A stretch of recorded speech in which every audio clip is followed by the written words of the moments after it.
दरम्यान मुंबईत अरबी समुद्रात बुधवारी दुपारी भीषण अपघात झाला। प्रवासी बोट समुद्रात बुडून 13 जणांचा दुर्दैवी मृत्यू झाला।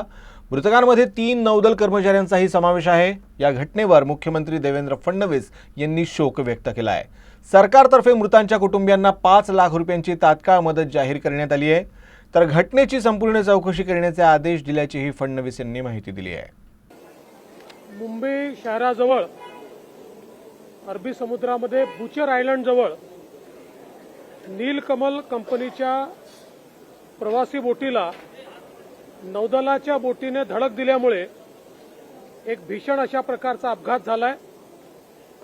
साधारणपणे 3:55 ही घटना घडली आहे।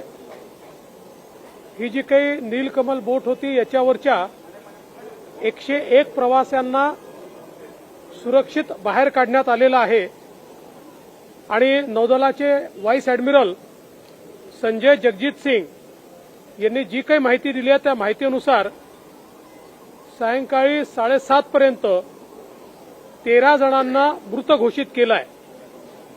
यामध्ये 3 नौदलाचे आहेत आणि 10 नागरिक आहेत ज्यांना मृत घोषित केलेलं आहे।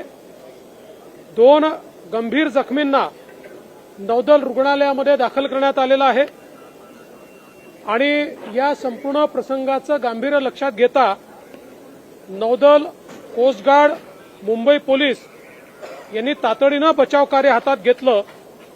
या बचाव कार्यामध्ये नौदलाचे 11 क्राफ्ट आणि 4 हेलिकॉप्टरची मदत घेण्यात आली।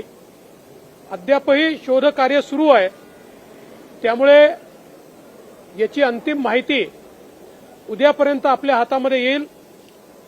सर्व शासनाच्या यंत्रणा याच्या कामी लागलेल्या आहेत। जे काही मृतक आहेत त्या मृतकांना 5 लाख रुपयाची मदत ही या ठिकाणी मुख्यमंत्री सहायता निधीच्या माध्यमातून दिली जाईल आणि या संपूर्ण घटनेची सखोल चौकशी ही शासनाच्या वतीनं आणि नौदलाच्या वतीनं केली जाईल।